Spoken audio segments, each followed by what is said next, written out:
Oh, morning all. Hey Cody, how you going, mate? It's going all right. How's it going with you? I'm glad I'm glad you could make it, mate, because I set these times for everybody to get in here, and it's only you and me, mate. So I'm very disappointed with the other guys. They're going to get out of whatever they're doing and get onto this live stream because people are expecting them, like Jonny and Danny, Richard, and a few others. So, but I'm really happy that you can join me, Cody. So thanks, Yeah, mate. absolutely. Always happy to join. Always happy to join. Get something done. Yeah, yeah. So, what are you planning to do today, mate? What are you planning to paint? I am painting a horde of night goblins, so I'm going to paint 10 more of those, and I'm also painting up my orc war boss uh, as Oh, well right. Okay, good, mate. next week. Yep. Now, you guys had a game. Was it last weekend you played? Yep. So we had our first meetup with the new group last Saturday. We played. So what we're doing is basically like an escalation league because everybody's starting from scratch, basically. Yep. So I decided what we're going to do is we started off with skirmish for the first 3 weeks, and then we're going to graduate to war bands, and then we're going to graduate to full armies. And the goal is to build up to 2,000 points eventually. So we're slowly building up, and I'm raising the stakes every week, and everybody has to paint their stuff. Like if you don't have it painted, you can't bring it to the table. I made an exception last week. Somebody had one unpainted model. That was fun. But yeah, so we had some games last week. We only had 4 guys show up, but still that was great. Everybody's good, and it was really fun. We had a blast, and we're going to be playing every other week. So next Saturday we're going to be playing. So. Oh, good on you, mate. That's excellent. I'm glad to hear that. That's great to see. And like we said before, if you are in the Tennessee area, hit Cody up on our Discord, GM Cody, or or here in the comments and say that you're in the same area and you might want to come and say hello. Yeah, absolutely. Thanks to everybody who's joining us in the chat and saying hello already. It's really good to see you here. I think Bleatron says, do we need to send the boys around to give them a wake up kicking? I mean, you don't. I had to prepare my hair 5 hours, guys, to get it like that. Okay, this morning. So at least they could do is come and join the live stream. So yeah, send the boys around, give them a good kick up the bum, and get them onto the live stream, guys. That'd be really great. But we've got sci-fi here, of course, our the first commenter, and it's good to see you, mate, all the way from Newcastle and Tyneside. I'll have to get back to you about that your message, mate. Sorry, just been a bit snowed under recently, but sci-fi kindly found a set of the Vallejo opaque game color paints. Do you know those, Cody? Oh yeah. I have a few here. Yeah. They're brilliant, and they're discontinued. So he found a set at his local hobby store for sale. So I'll need to get back to him about that and hopefully pick up that set. Mind you, I was talking to my sponsor Scott at Black Arrow Minis, and he picked up an amazing deal, like 72 Vallejo model color paints for $150. Wow. I thought that was amazing. Yeah. Bloody hell. Yeah, he got the deal of the century there. Emperor Jim, how you going, mate? Good to see you here. I hope you're painting some epic. Or what was the other thing you're doing? Some Games Workshop stuff, I think it was, that you're working on. So hope that brushwork is going there. We've got Forge and Brush Gaming. Hello, how you going, mate? What's up, Fritz? Oh, you know Fritz? Yeah, he's a real good guy. He's got his own YouTube channel. He does a lot of good painting. Pretty good painter. He's a commissioned painter also, and he does a lot of these kind of hangouts where he's just talking to everybody and painting and stuff. And he paints all kinds of stuff, but he's really into the old school stuff. He's got a really nice collection of old school GW stuff he was showing me the other day. So he's definitely he's definitely in good company here. Right. Okay. Oh yes, I think we talked about Forge and Brush last time, and you that mentioned this channel. Okay, I haven't had time to have a look at his channel yet, so I'll have to do that through the week. But thanks for the recommendation, mate, and thanks very much for Fortune Brush for being with us today. So Rolando Ratas, evening painters, gamers, and hobbyists. Good, mate. I love that profile picture too of yours. Who was that again? Who was that? That puppet. I can't remember his name now. I don't remember the name, but was it a fox? No, it wasn't a fox. I don't think it was. But anyhow, I think I remember as a kid watching it on BBC TV.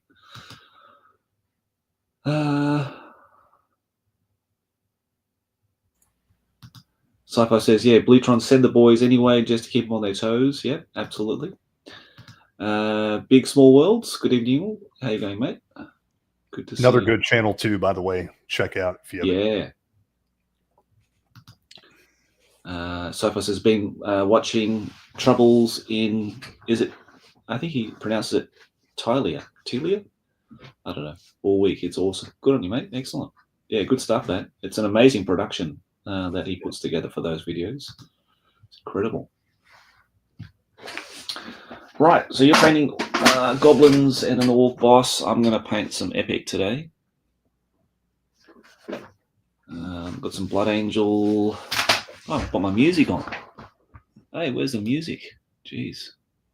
Where's the ambience? There we go. Yeah, we can crack on with some painting, mate. Yeah, I'm having trouble locally finding Vallejo paints now. They're getting really, really hard to find around here. Oh, really? All the game stores have stopped carrying them. They still have a little bit of stock, but they've all told me that they're having trouble with local distributors getting them in, which really sucks because Vallejo paints have been my go-to for years. Yeah, that does suck, mate. Well, Scott said that he was waiting for his distributor to get the new paints in, and they weren't getting the new paints, the new bottles and stuff in. So I recommended getting the old bottles and getting the old Vallejo paint sets. So he did, and that's when he bought that other set. They're far, far better, than the new ones. Are they? Yeah. Well, in terms of the bottle quality and the nozzle on it, it's much better, I think. Anyway, I've pretty much switched over to two thin coats now because I can pick cool. it up. Yeah. Nice. The paint is really, really good. I love the paint. The consistency is great. The colors are great. The only problem I have with these is the dropper bottles are not the greatest. They really? The dropper bottles constantly clog up, so I have a thumbtack here so I can unclog them every single time. That's a shame. But the paints themselves are great. Like they're fantastic quality and great colors. Right. Yes, the colors especially I like. The hues of colors that he's got in that range is really, really nice. So yeah, they're really good. Yeah. Well, actually, before we get to paint, mate, I'm going to present the Call of the Crown entries because excellent.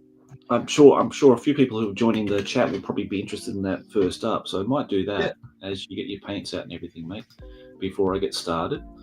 So we're going to share the screen and look at what David sent me for the final entries. So they're actually named as well. So one of my mates over in England, I think where is he? Near Brighton, maybe? Clement Boland, or Clem, as known on our channel, on our Discord.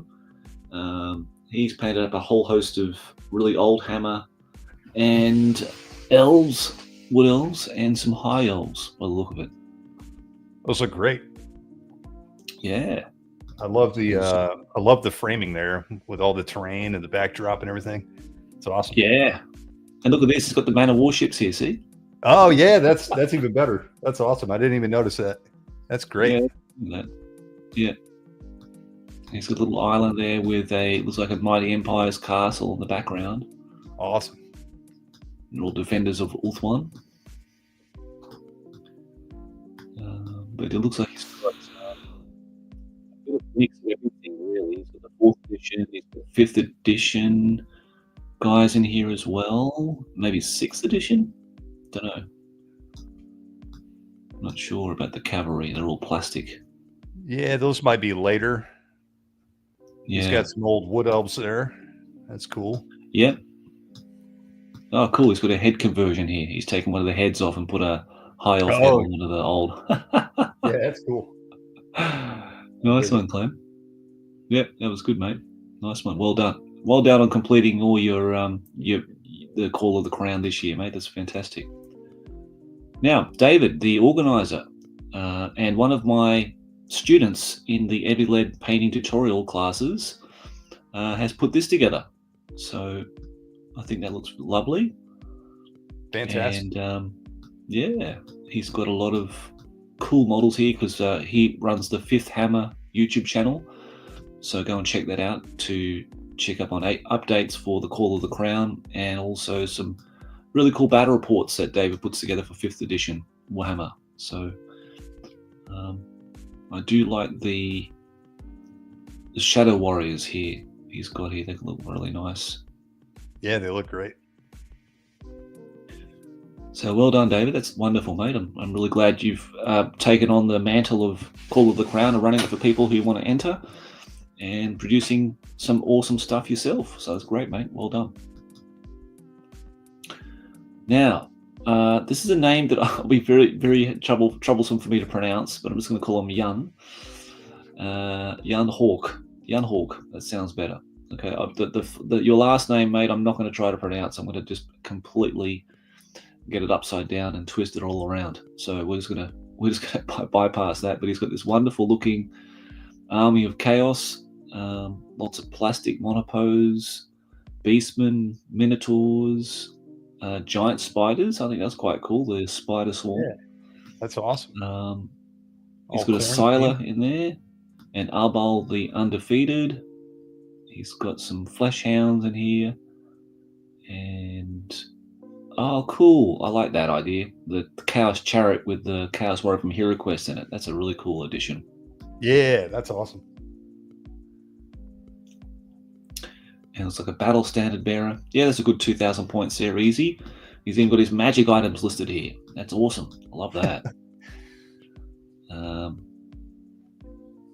What's he got here? Banner of Rage, Axe of Corn, Collar of Corn, Helm of Any Eyes. That's a popular one. War Banner, yeah. Spell Eater Shield, Praise of Corn. Huh. Very nice. Yun, so thank you very much for entering and completing your challenge this year. Been brilliant, mate.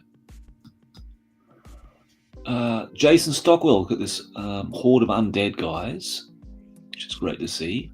That is a horde. It is, mate. That's a lot of work. Yeah. Covering in a very short time, so that's excellent. I don't know if it's zooming in for you guys on when you're seeing it, but I'm sort of trying to zoom in and try to see. Yeah, it what is. We can see here. He's got a nice mix of miniatures for his like ethereal hosts, the ghosts and everything, like dwarves and hobbits and halflings, and they're pretty cool. Yeah, those are awesome. I love his. You can't really see him very well in this picture, but I love his pikemen he made. Let's have a look. Oh, wow. Okay. Yeah. Jeez. Yeah, they're really cool. That's some eye-poking unit if I've ever seen one. So that's amazing. They're very well organized skeletons, aren't they? Yeah. That's look at the posing on the front rank though. That's incredible. It's really good. What brand of manufacturer of those skeletons do you know? I don't know. He posted a picture of them separately on the Discord. I really don't know what skeletons he used, and I mean I'm assuming he made the pikes. Yeah, I don't know. I don't know what skeletons he used at all. But they're awesome looking. Yeah, that looks great. I especially like this this cavalry unit of wraiths. Yeah. Here. Yeah, he's got like the Lord of the Rings style Nazgul going. Yeah. And these wolves, I really like these wolves as well. They're cool. Yeah, it's a really cool mix of all kinds of stuff. I even think, is that the Green Knight back there he used for? Yeah. Yep. Yeah, I like this mix of models. It's really cool. Very interesting, very creative. Yep, no, that's great, Jason. So well done, mate, on completing that. And yeah, it's a really impressive looking host of undead here, that's for sure. Ah, Yorn Huntala. So we used his image of his army not so long ago, actually, for one of the cover photos. But this is it in all its glory. I mean, look at that giant at the back there with the fanatics on top of it. It's insane. It's insanely That's good. brilliant, isn't it? Yeah. And I love the Goblin Doom Diver launches of the trolls. They're brilliant as well. That's fantastic. I mean, this giant, I think it's Grenadier, and I mean, I saw that back in the 90s, this thing. I'm pretty sure that's what it is. That model is based on that anyway, and he sort of just changed a little bit.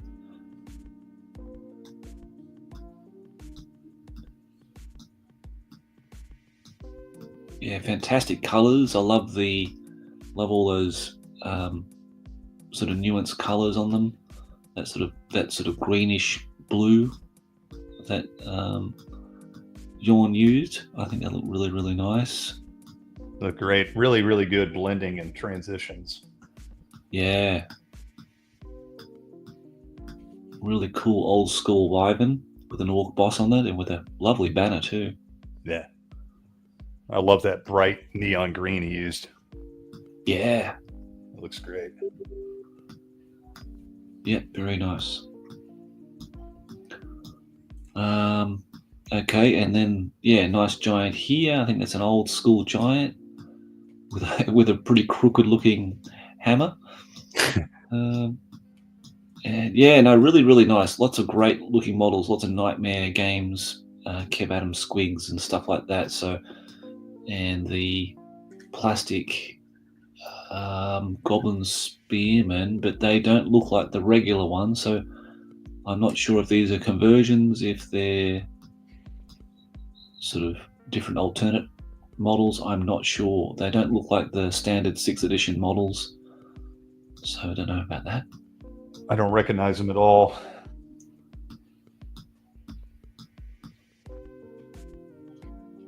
All right, very cool. Okay, really like that a lot, mate. So that's excellent. I think that's one of the, for me, the pick of the challenge so far in terms of creativity and everything. Mark Smith, another former eavylead studio painting student of mine, and all-round good bloke. And I know he helps David a lot with these Call of the Crown challenges, doing some voiceovers and stuff for him. So yeah, he's got this wonderful looking host of, I think, high elves. I think they're high elves anyway.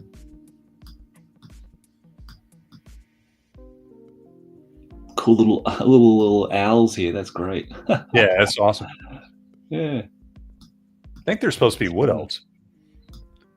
Ah, the wood elves, of course. Yeah, with the owls and everything. Yeah. I suppose. Yeah, of course. I like course.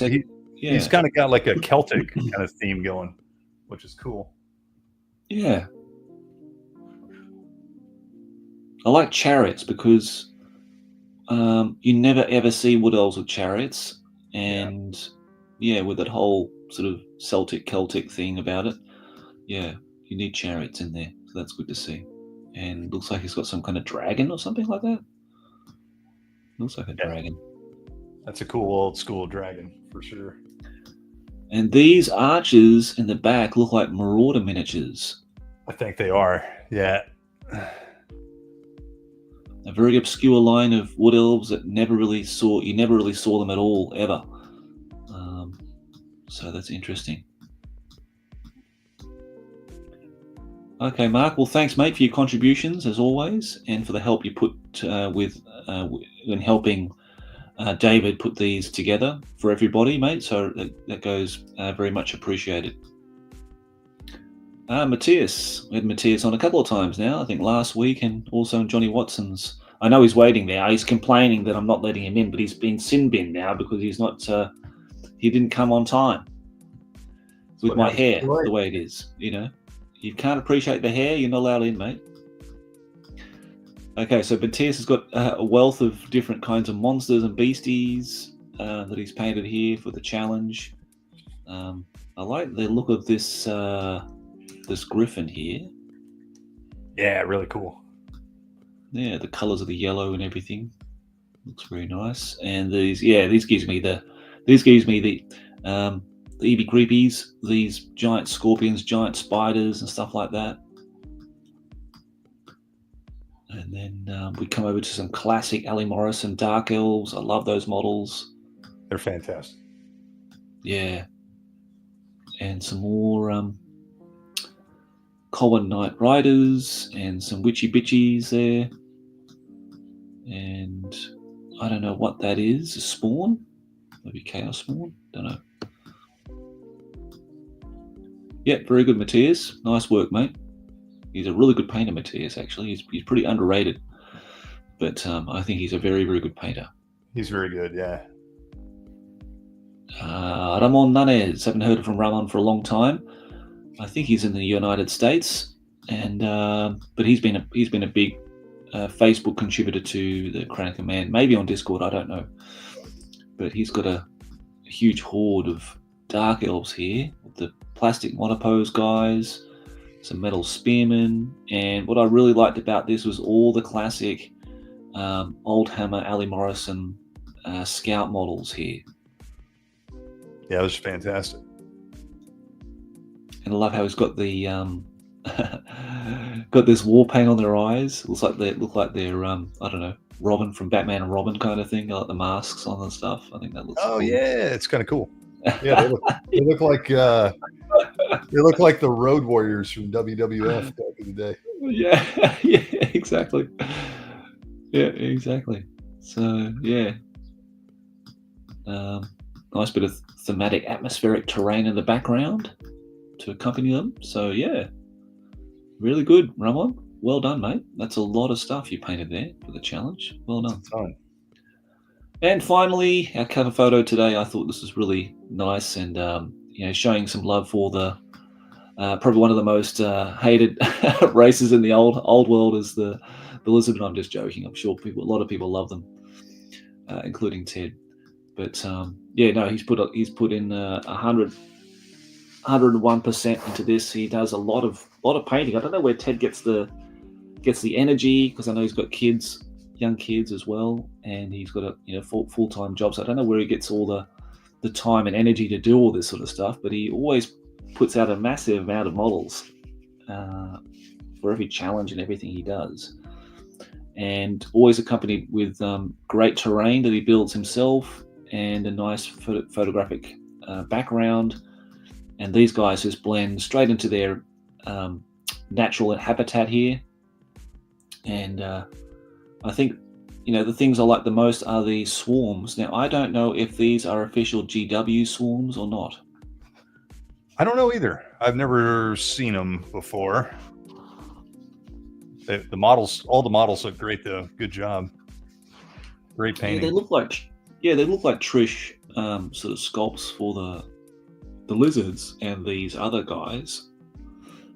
But I don't know. I've asked Ted about that. But yeah, I really like the shields on here. This deep crimson red shields on these guys contrast really well with the light blue of the lizards themselves, the saurus and stuff. So yeah, well done, Ted. And that pretty much wraps up our coverage of the final entries. So obviously some people can't make it all the way through, but thanks anyway, guys, for trying at least and getting in there and giving it a go, because that's all you need to do is just to get in there and give it a go.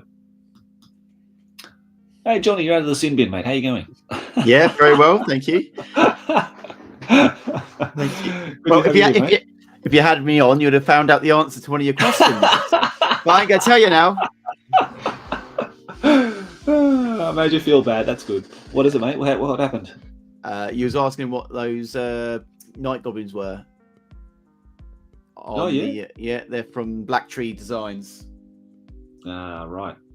Yeah, it's they're night goblins. Gotcha. Okay. But anyway, yeah. How are you guys? Oh, here you go. Yeah, good, mate. Good. What challenge was that again? You was just looking at? Call of the Crown. Call of the Crown, yeah, of course. Yeah, really nice, all of them. It's amazing how many good painters there are out there. Yeah, it's a lot. Yeah.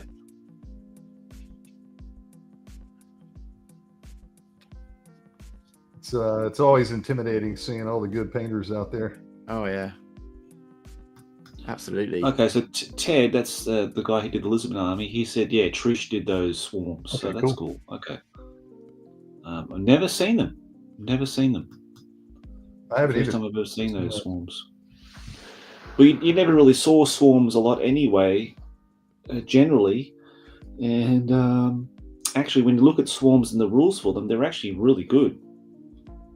And when I took my Skaven, I always took rat swarms because they were basically unbreakable, and they would just hold something up for ages until they cut through them and got through them. So yeah, it's a really good little roadblock to chuck in front of somebody. And I think you got them really cheap when you took Skaven too. You got him at like 50 points a base or something, whatever it was. Yeah. Wow. Yeah. Seems like the way to go. Yeah. Absolutely. Some chaff, basically. Bit of chaff. Chaff. Good road blocking chaff. Yeah. So. And what are we painting there, good Jonny? I am carrying on with my little 10mm guys I was doing yesterday. Oh, good. Can't see him on there, but yeah, just cracking on with them. Bit of War Master. Yeah, good stuff. So, Josh, why is it you don't like the Lizardmen? I mean, I agree with you. I don't like them either, but is there a particular reason? Is it because you had to paint them back in the day? Yeah, I think I just I think when I worked at the studio when they said that these are the new Rangers or models for 5th edition. Yeah. And they brought the Lizardmen out. I was so just completely deflated on the idea. They looked awful. I just thought, I just never liked the idea of having giant Lizardmen running around the old world. The Bretonnians look really good. I like the Bretonnians. I can get behind that. That to me looks like a true fantasy army. But I think it was if they chose anybody else, it would have been okay. But I think they themselves were not so inspiring for me. But then when I eventually got to play them here in Japan against my old sparring partner Jonjo, then I realized how broken they were. just ridiculously broken. Yeah, because they were I think the Bretonnians and the Lizardmen book were written by Nigel Stillman. Yeah, and because the old ones, the Slan, were this outer dimensional kind of race that came through the warp gate into the old world. Yeah, and they took on the Lizardmen as a slave race.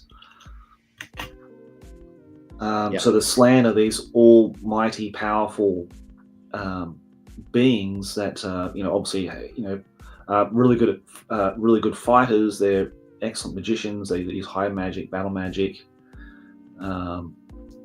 They've got really cool rules and stuff like that makes them very, very hard to kill. And I think they had some really good ideas with the Lizardmen. Yeah, and I think it just became an army that was a very competitive list and back in the day, and it still is, I suppose, in 5th edition. They're a pretty powerful powerful army, because you could spam your list with loads of skinks with like blowpipes and what have you, and then you'd have the salamanders, were basically like war machines that could never misfire. They were just like they were just terrible. Like hard to get rid of, and they were very rarely. I think if they misfired, they would just not fire that turn. They would never blow up, like because they're obviously living beings, living creatures. So I think I do like the Stegodon model. I think the Stegodon model is a real piece of model ingenuity. Like how they actually made something that big out of lead is quite incredible. Yeah, true. And it looks really cool too. It looks like a really dopey looking faced kind of dinosaur. So he looks pretty cool. But the general aesthetic for me, I just didn't like at all. And the fact was, when I met John Joe and I said, these guys are they're evil, and he goes, no, they're good. I said, no, bullshit, mate, they're evil. He goes, no. I said, in the lore, they're good guys. And I said, you got to be joking. I said, they can't be good. Look at them, these snarly, long-toothed pricks, and they're scaly, and they look like devils, And on the box, every single box set, of course, you had like, good versus evil. Every single set, the first set, you had the goblins against the high elves, then you had Lizardmen against the Bretonians. Yeah, so is it good versus good then? Was it in the? Well, that's what this is my kind of conspiracy. See, the Alex Jones conspiracy. Because if you read the book, if you read the actual the forward in the Lizardmen book, it's all about ufology. So Nigel Stillman's taken a leaf out of ufologists, and they've got the whole conspiracy about the in ufology they've got the idea that the whole world is being taken over by a mind controlling race of Cody knows all about this stuff because he talks about it in his podcast, but not Lizardmen, what are they called again? Reptilians. That's it. Reptilians. Reptilian race have taken over the human race. Is like this slave race. Well, they've taken that angle and infused it into the old world with the Lizardmen. I think it's really funny. I thought it was a really cool take because I wasn't expecting that, and when I started reading, I thought that was really funny. Thinking about Alex Jones and all those kind of things you talk about on these live shows and stuff like that. So they had a good laugh about it. I mean, it was funny. But I just thought it was really strange. They're the good guys. I said, they can't be the good guys, dude, because why would they be attacking Bretonians if they were good? Why, what's the whole concept behind that? I don't understand. So, we sort of argued. We're not like in a funny, in a joking way. About, them being the good guys.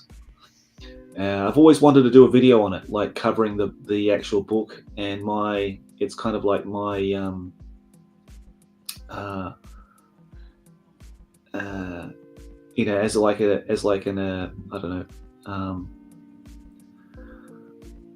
as like some kind of lawyer looking at. I should get what's his name to do it?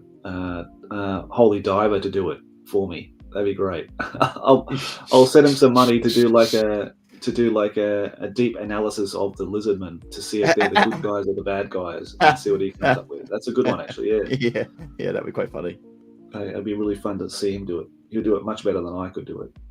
But yeah, I never had a problem with that at all. Yeah, I didn't know there was a controversy about him actually. It's just me. I'm making the controversy, and there's nothing wrong with them. And people often ask me, "Oh, what?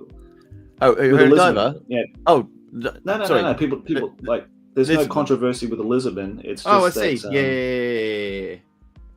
When I played John Joe, he always kicked my ass with the Lizardmen, and we always argued about his slam priest, that he said he could never be targeted by spells, he could never be shot at by cannons, he could, he was basically invulnerable to every single attack that you could ever think of, which caused, because if you wanted to cast a spell at him, you couldn't, sort of thing, that kind of thing. And it was like a big thing about if he was counted as a large creature or not, or large monster, and if he could be targeted inside the unit because he sat inside it. So those rules that sort of became very individual to that army, because you could have the Slain Priest in the middle of that unit of Saurus. So even when you engage in hand-to-hand combat, you couldn't engage it with hand-to-hand combat. You have to engage the Saurus in hand-to-hand combat. So he became this very well-protected thing in your army because he was basically your battle standard and your general and your mage. So he was kind of like the king and queen, for the chess analogy. So if you took him out, it was basically game over because all your points were sunk into this big toad. Right. Yeah. It's gone the other way now, and in the old world, he can't go in any unit. Oh, good. Okay, well, at least they fixed that up. So, yeah. But the problem is, we got one thing right. Problem is, he's weak as shit now, so he just gets shot off the board. Oh, that's good. Great. Well, I feel a lot better about it now. I got my revenge in the end. Yeah. He's got nerfed.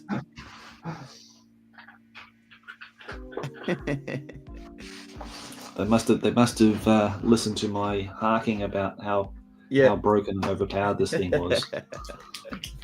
Well, they must have seen it themselves and thought, "Shit, this thing's broken. We've got to fix that." And then they did it. Well, Balder from One Renaissance, he nerfed them as well because he thought they were really overpowered as well. So he nerfed them in Renaissance too. Right. So how did he do it? I don't know. I haven't looked at what the changes he's made. But he talked about it in an interview with Nick he did on the podcast. Right. And so that's good that he did that because they were pretty powerful for an army back in the day. If you played a straight 5th edition, especially against an older army book. That was the whole army book, kind of creep, when a couple of guys are saying hi. Holy Diver's in the chat saying hi. So good Dan Buckman. Hey Dan, how you going, guys? Sorry, I'm gonna get some painting done now. Sorry guys, I'm gonna get some painting done. I'll get to the comments a bit later. Holy Diver, I was watching his he did a little live stream earlier on today. Yeah, he did. I asked him to come on actually today if he wanted to. So we'll see what he says. So what's he doing? Holy Diver? Yeah. I think he's just sitting there and painting. Oh, he went to the gym, he said, I think, and he's just sitting there painting, working at his new airbrush. Yes, I saw that on his stream.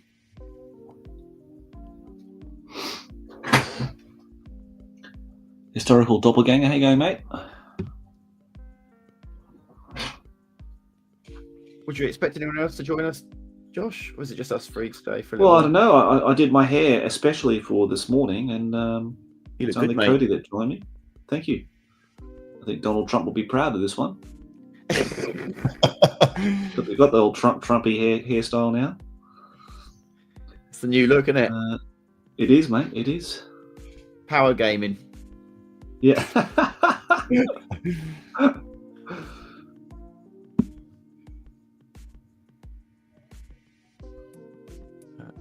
I got to see my friend James here, JVC Paints, in a live stream yesterday. That was nice.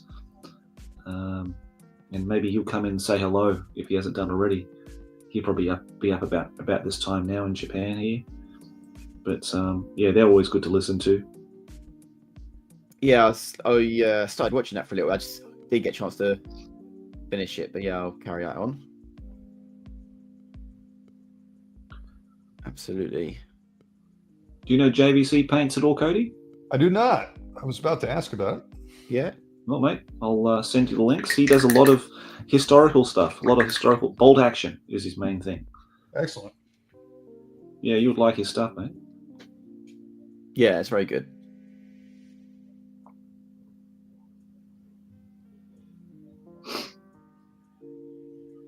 Oh. So, what was the any topic of conversation today? Yeah, Josh, I was going to say, I don't think we actually made a topic today, did we? Maybe someone should let us know what topic we should talk about today. Yeah. Cody's got an idea. Cody, got an idea, mate? Topic? I don't know. I was thinking about this the other day. I don't know how long of a topic this is, but we were talking about this on another stream, and it just got me thinking about it. Why do we play these old games? Right? Right, yeah. Nostalgia is obviously Nostalgia is one. That's an obvious one. that's the obvious one, isn't it? Yeah. I mean, past that,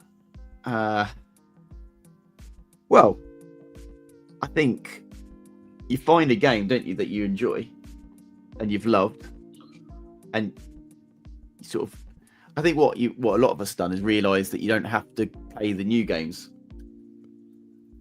You know, you can just carry on playing the game that you liked.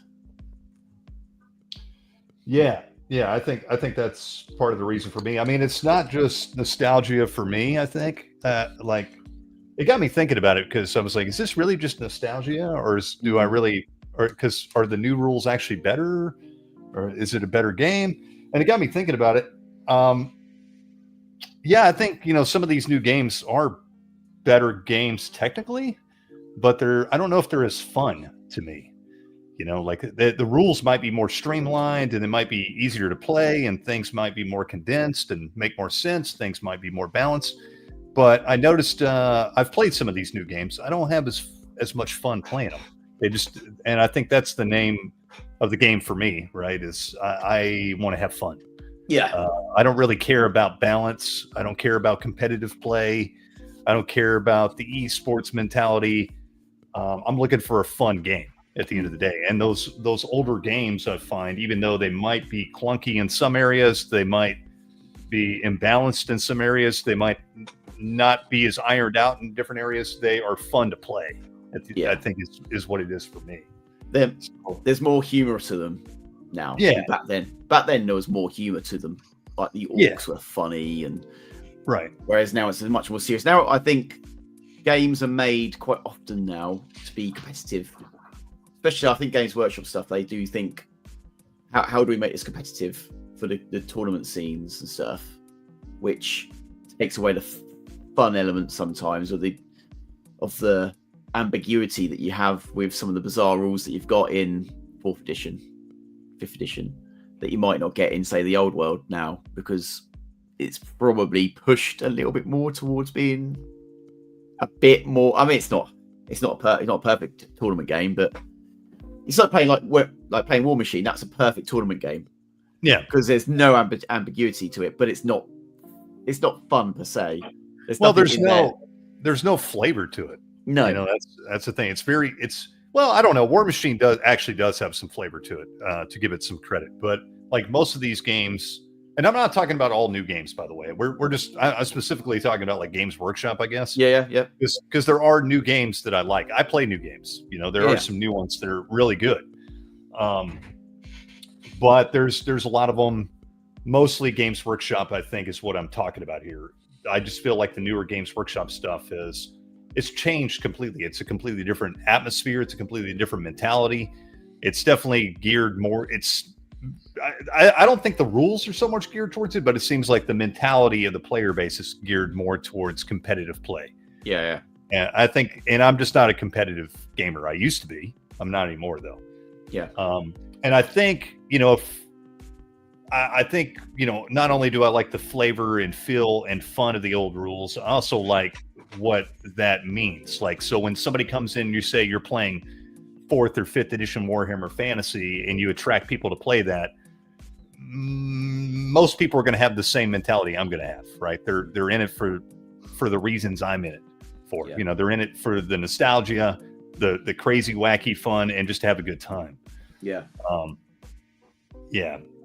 When you play a new game, do you quite often use new models for it, or do you use the old models? Because sometimes I think that can cause a difference. Like if you're playing with models you don't enjoy aesthetically as much. Mm-hmm. Yeah, for sure. Yeah. For me, obviously, like the 4th and 5th edition sort of road trader type miniatures are just far superior. But I suppose you could still use them in any game, in any Games Workshop game. I guess it's just you don't do you sort of. It's a mental thing. I think you end up buying a new army for the new game, which ends up being new models. It could be something like that. Maybe that could help to push you down the road of not enjoying this as much because you're looking at something that's not as aesthetically pleasing. Yeah, well, I mean, like new models, I don't have a problem with. I mean, it's very subjective what you like, right? Like it's literally art that we're looking at, right? Yeah, absolutely. So, and art's subjective, like music or visual art, or this is literally sculpting. It's literally art. So, there's some argument to say the new models are better, I guess. Do I like them as much? For the most part, no, but there are some newer models out there I do like. The Games Workshop's stuff in particular, I do not like. It doesn't call to me at all. Like it doesn't look fun to paint. It doesn't look fun to assemble. And it definitely doesn't look as fun to push around the table. Yeah. But as far as new models go, I like new models. I have, a huge collection of miniatures from all different manufacturers and stuff. So now usually I collect the stuff that is nostalgic to me, and that's the stuff I like. Like I like old stuff that I grew up with in the 90s. So, I still collect a lot of Raoul Partha and Grenadier but you can still get new models that with the old aesthetic to it though, can't you? So you can still buy new models now and still get the same pleasing effect that you like from the old models because they're designed in that way. So it's a matter of, it's not necessarily a matter of when it was made, it's the aesthetics of that particular model, isn't it, that makes it appealing to yourself. Yeah, absolutely. Yeah, it's all about the aesthetic for me. I mean, that's part of. We just look at those armies a minute ago, right?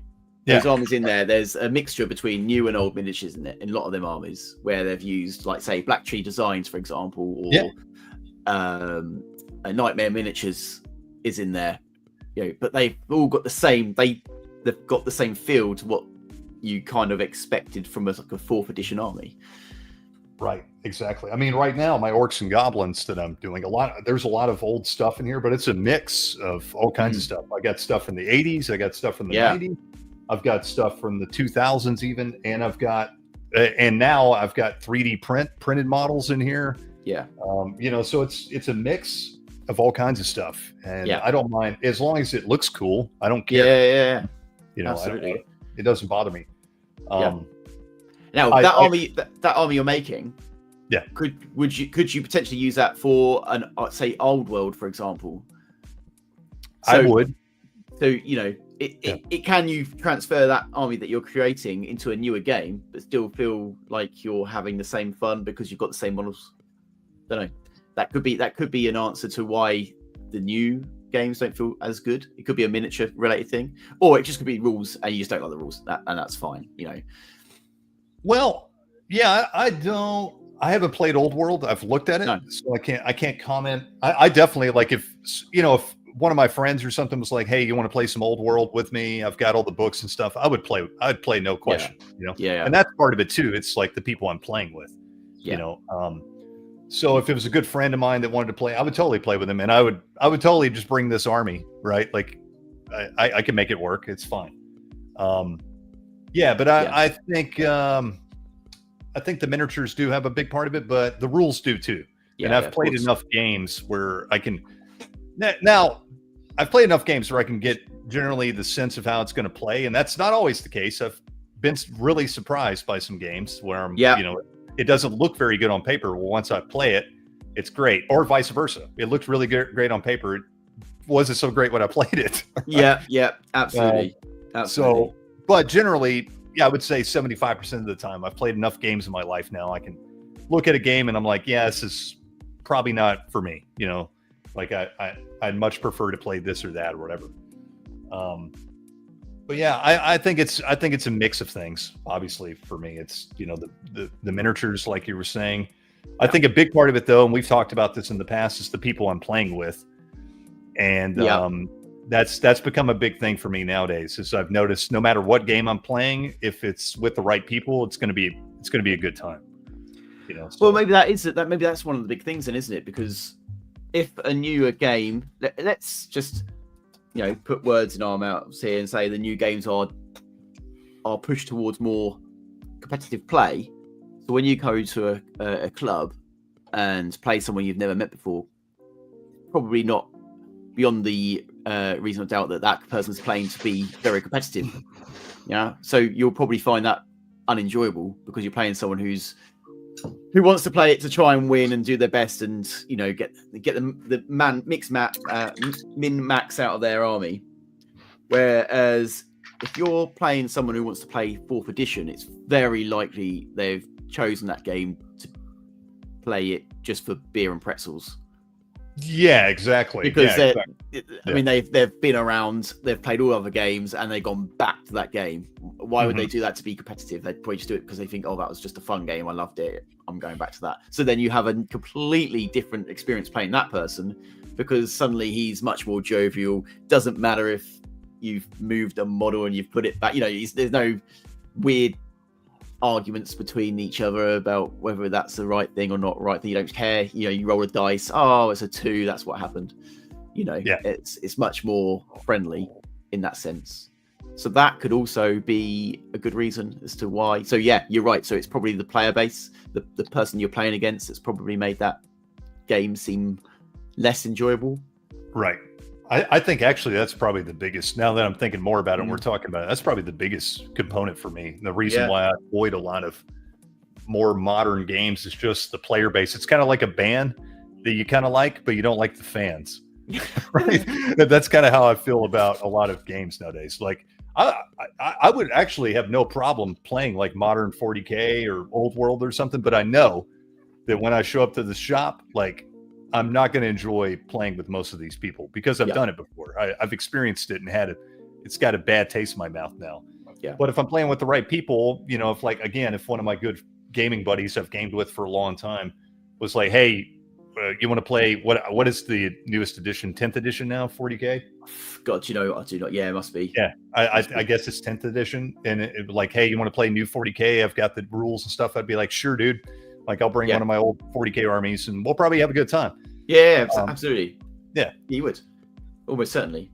But I think that's part of the draw for me with the old rules is I know that the people it's going to attract is going to, most of the time, like 95% of the time, it's going to be the right kind of people for me. Well, right. Yeah, because you're also going to have that nostalgia to talk to them about as well, because they're probably playing it because they remember it from the old days. And you have that straight away, you've got that connection, haven't you?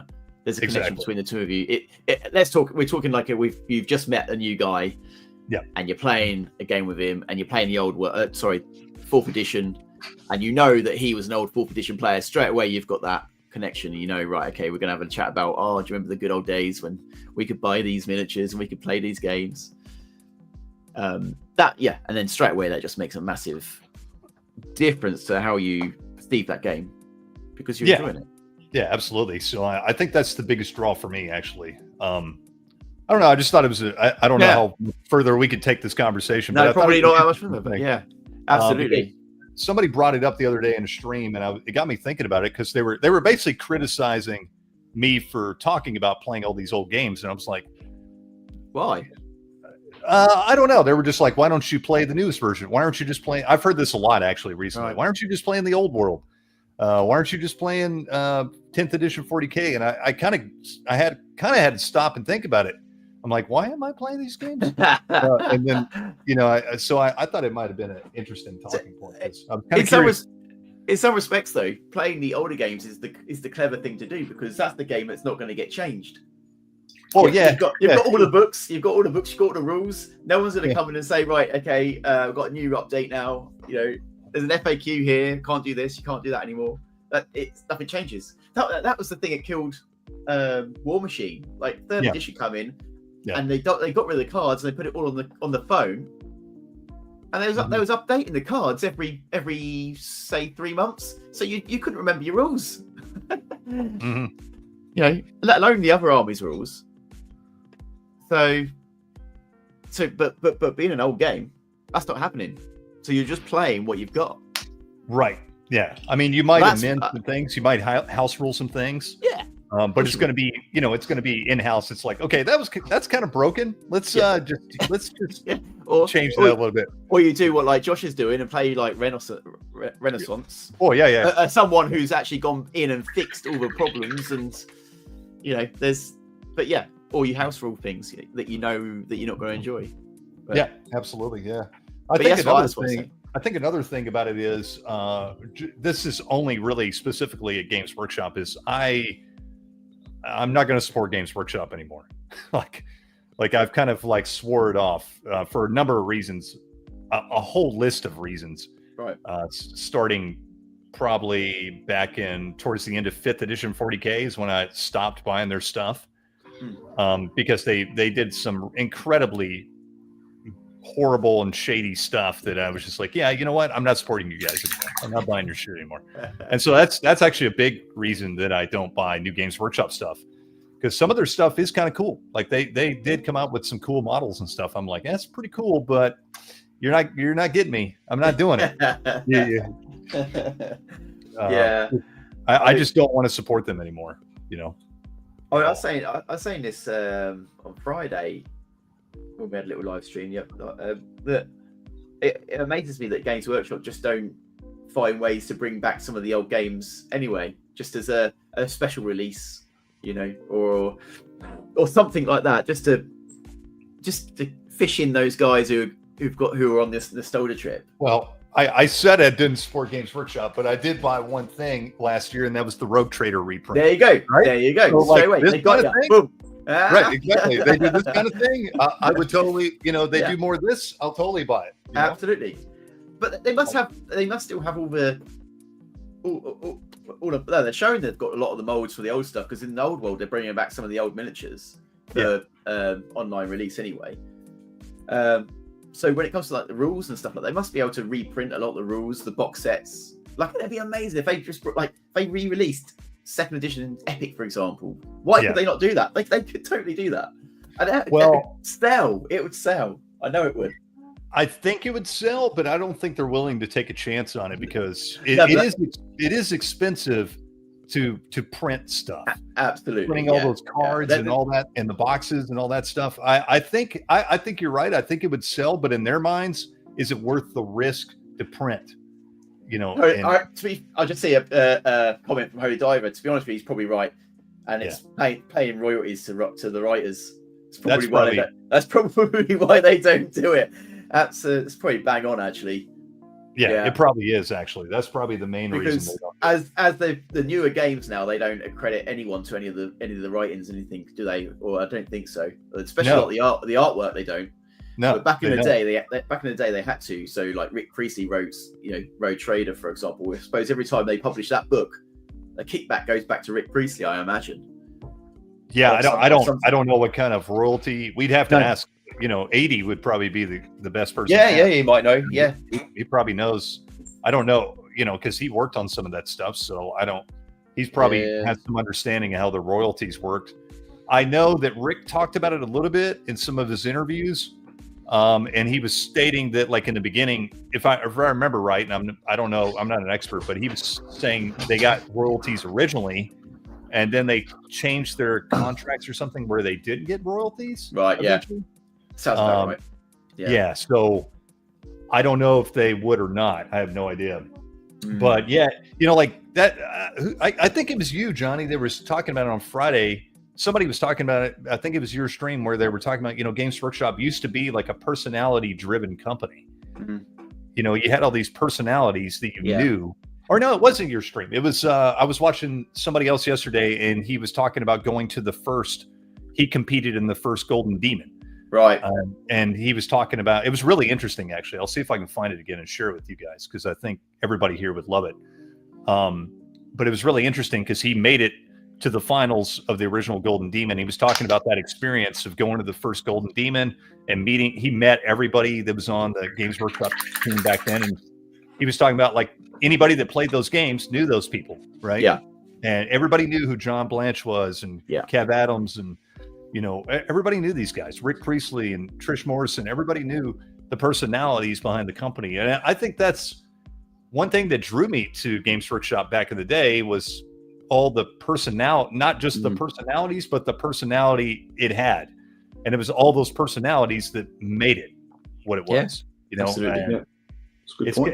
It's kind of a shame today that it is kind of like this nameless, faceless thing. And it seems like it doesn't have that strong personal feel that it used to, you know?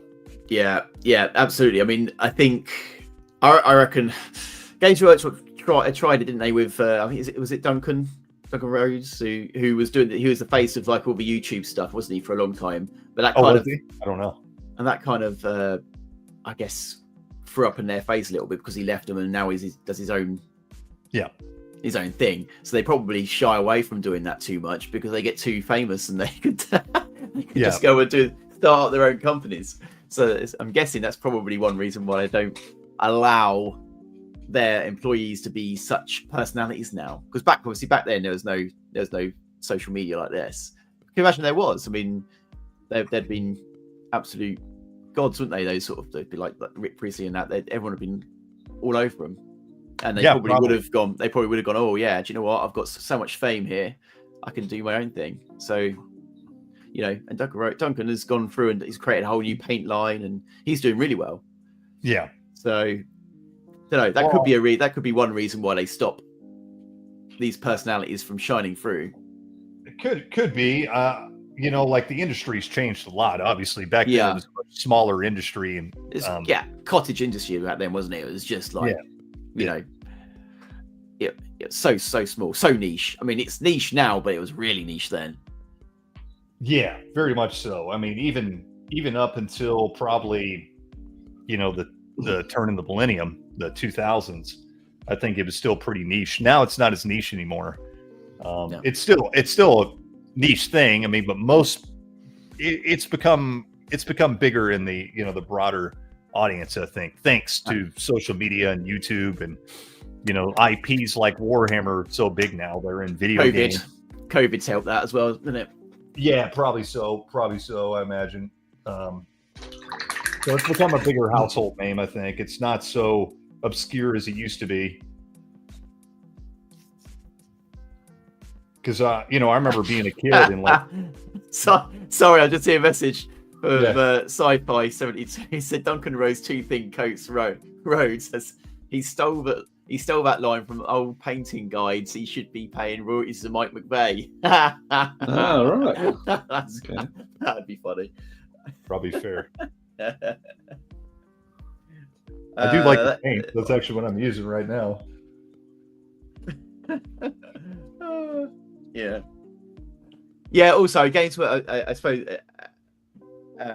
Holy Diver sort of notes something as well. He says that they don't want to pay people more than £14 an hour, which is they are pretty terrible payers, aren't they, when it comes to actually working for GW? So from what I understand, Knightsbridge. What's that, Josh? Especially in Knightsbridge, mate. They don't pay much in Knightsbridge. No. I don't think they've ever been very fair to most of their employees, it seems. No. It's I've known a lot of people that have worked for GW and they've all seemed to get shafted. So it's one of those industries, isn't it? Because it's probably seen as a bit of a luxury thing to work in, you know. And they know that, and they take advantage of the people who want to play games and work in the industry where they get to play games. And I think that's definitely a thing, and I think you know, most people that want to get into it, they're, for the majority, are enthusiasts of it to begin with, you know, so they'll take a pay cut, you know, to work for a company like that, just because when they're young, you know, they're young and dumb, they'll do it because you know, they love miniature gaming, love Games Workshop or whatever, and sounds like a dream job, right? That's it. Well, it's like being a rookie in the media. You'll get paid absolute peanuts doing that job. And you get treated like crap as well. And it's because it's such a highly sought after job. You know, it's there's a lot of rewards that can get kicked back on that, and in a way, that's where GW are as well, in the sense that if you really love hobbying, what a great job to have. Yeah, and absolutely. and they know it. So it's ultimately as well, if you don't take that job because of the pay, someone will, and that's how they get away with it. Yeah, absolutely. Yeah, and it seems like for the most part they want it. They get young people. They get young, fresh people, and kind of like rotate out the old people fairly often. It seems like. Yeah, when they can. I mean, it's a wonder that they employed Josh, and I can't believe they ever did that. But that was They were bloody desperate, mate. I tell you what, they couldn't get any bastards. They had to go for the tall, lanky Australian. They thought they're scraping the bottom of the barrel now, getting the Aussies in here. Yeah. I was listening to. It's funny. I was listening to one of your podcasts, and it was. I think he was chatting to. Is it your mate John? He John Webb. Yeah. And he was talking about you getting hired, and one of the guys from the studio just looked at your model and just like, oh god, oh, you're hired. Crap. Yeah. Yeah. Shit, it'll do. Yeah, they're all shit. Yeah. They're shit, but we'll hire you anyway. You're gonna take the low pay. We'll take you on. Yep. Yeah. That's how desperate they were. Love it. That's a great story.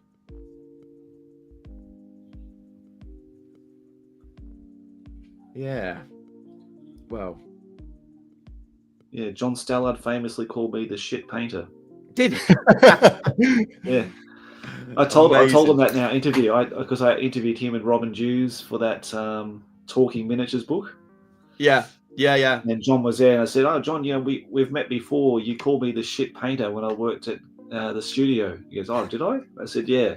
I said I was almost going to call myself the shit painter from Japan or something like that in my, as a company name or something like that. So the eavylead Studios, shit painter Studios, Japan or something like that. Look how you've grown, Josh. Look how you've grown. Yeah, that's it, mate. I blossomed and bloomed. Oh dear, amazing. Oh well. But thanks to everybody who's been joining in the chat and who are with us today. I hope you guys are painting. That's the objective of these live streams, is to get you guys painting stuff and hopefully showing us in our Discord. So if you are unaware, we do have a Discord for the Crown of Command. It's now reaching, I think, 920 odd people now, which is amazing. We want to crack that 1K mark if we can. So if you're interested in the Discord, and if you're already a user of Discord and you would like to join our group, please do so. Go to the links in this description of the video, and you'll find a whole host of links there, including GM Cody's and Johnny Watson's YouTube channels, and you'll find some other stuff in there related to what we do here. Yeah, it's a cool place, the Discord. Yeah. You've got such a good community going. It's unreal. Yeah, mate. Yeah, I'm really blessed. I mean, it runs itself now, doesn't it? I imagine it's just so bustly. Yeah. No dramas. Yeah, and you've got a few people who sort of mediate it as well, don't you? It's not just yourself. Oh yeah, I've got a few people who are mods and stuff like Carnifex, and yeah, I think it's just me, Carnifex, and Dave who moderate it. It's very. You don't get any problems in there anyway, do you? It's all, nah, like I had a few people. Someone kicked off in the. I wasn't there to see it, but someone kicked off in the Old World. Like we don't call it the Old World channel. It's just GW made to order. Oh channel. Yeah. Kicked off in there about something, and I didn't see what the whole conversations or whatever that took place. It all got deleted, but that guy got banned because basically he was just inciting, obviously a keyboard war with other people to say things were shit and why you're playing this stuff and blah, blah, blah, blah, blah. And it got people riled up about it and all that kind of thing. So It happens very rarely, but yeah, when it does happen, it gets dealt with pretty quickly, and off they go. Yeah, you don't need that. Nah. Like I don't play Old World. I certainly don't hate the Old World or anything like that. Nothing against that. It's just not my cup of tea. But I'm in the frame of mind now that if you're willing to sacrifice that time to paint all those models and to get to a table and with somebody else to play a game or whatever it might be, whether it be like Napoleonics or Old World or playing an obscure board game or something, I don't care what it is. If you're engaged in something that gives you obviously a lot of pleasure in organizing and preparing, I don't care what it is. So whatever, Yeah, it's just good to be gaming, isn't it? What? Yeah. Absolutely. Bastard.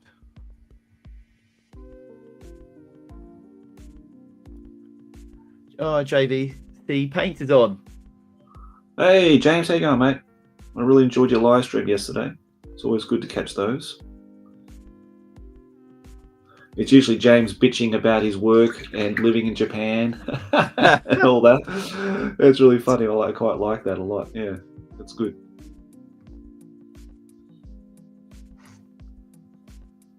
Yeah, I thank Holy Diver for that because he told me about his channel, so he was the influencer.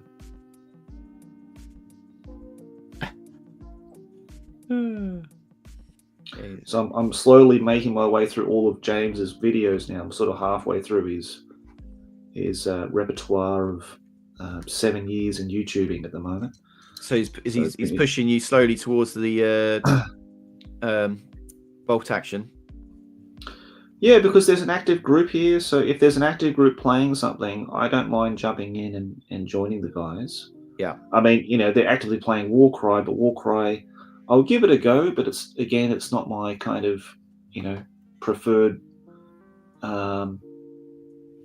setting, or, I don't really want to jump into that kind of thing personally, but I know that a lot of the guys like it. They play Saga, which I wouldn't mind having a go of because it's something different. Yeah. And they're playing Bold Action, which I just realized not so long ago. And but it's on the west side of Tokyo, so it'll be a bit difficult for me to get down there to do it, but maybe once a year I can do it. Yeah. Well, both those channels, Angry Tabletop Nerd and JVC, they do a lot of them sort of games. A Toronto Mayor. Yeah. Oh God! Don't mention the Toronto Mayor, James. For God's sake, mate, you'll get you because. Richard, hey, mate, how you doing? How you going? All right. That was funny. I was watching that. The Toronto Mayor. That's fucking hilarious. Oh man, I laughed so hard about that. It was so good. But James mentioned it in the last live stream, the one before this, and it got deleted. YouTube deleted it. It really? So he said, well, why did they delete it? I said, yeah, you mentioned the Toronto Mayor. That was it, mate. You got vetoed. Yeah. Amazing. How you doing, Rich? Yeah, not too bad, mate. Not too bad. Listening in on your good timing, mate. You're about a bloody hour and 16 minutes late. Jeez. At least you didn't get sin binned, mate. Yeah. I was just listening in on your chat with Cody about the Games Workshop stuff, and the biggest problem with them is if you've ever been in the shop lately, it's so sterile. You go back into the 90s when I used to go in there all the time, you'd have loads of people in there. It was crammed. People would be playing games. You have boards set up so you can play the games. Yeah. They run gaming clubs in the evening. They don't do any of that now. It's just like they got a couple of demonstration games and that's it. You can't go in there and meet your mate and have a game or anything like that. It's doing nothing to promote it, the community now. Yeah, that's true. But they don't. That would be fun. Sorry, what were you going to say? I was just going to say that they kind of don't want to promote the community, do they? Because they only want to promote Games Workshop and not wargaming in its entirety. No. But you used to go in there on a Saturday and it was crammed. Oh yeah, definitely. It was absolutely heaving. Yeah. I was just thinking for like a crowdfunding, like if I had like a ton of money, like I won the lottery or something, and I always wanted to open up my own game store. I mean, imagine trying to recreate the atmosphere of an old GW store, right? Yeah. You'd have to do it in a way where you don't necessarily use any of their,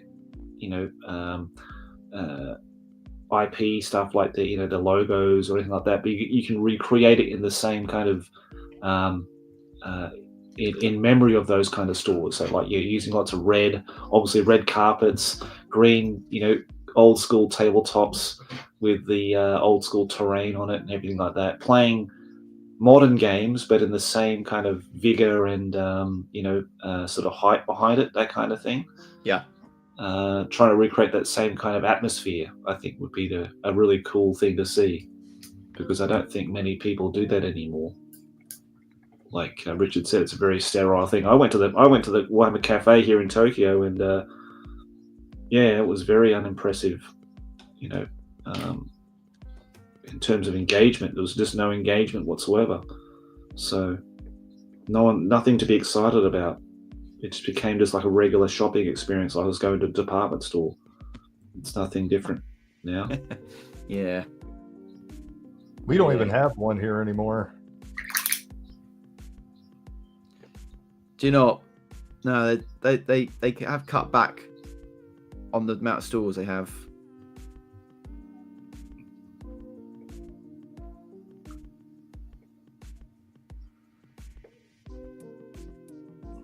What are you working on, Rich? Still working on my Deathwing, my Terminator. Oh yeah. Just doing, cool, just doing all the blacks. Yep. On it now. He's certainly white, isn't he? Well, he's Deathwing, mate. I thought they were bone. Well, they look quite white in the original second head, of the one picture I got. Anyway, they're very much more bony now. Yeah. Okay, mate, just checking up on you. Oh, well, Josh don't like it. I'll start again. Throw it away. If it's not to the Astarte I'm going colour stripping schemes, now. I'll have to report you I was immediately so proud to of it. the Water Malayas, and I'll have to come track you down, mate.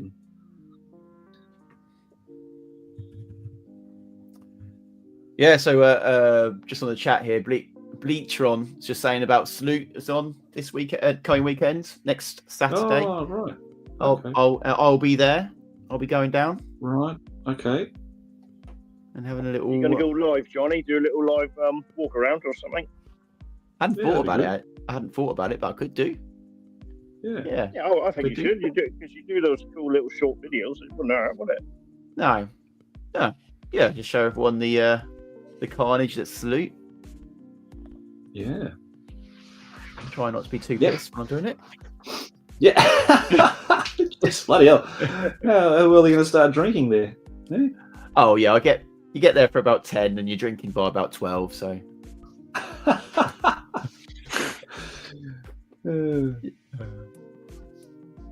But yeah, no, Salute's always good fun. It is always good fun. Okay, that sounds good, mate.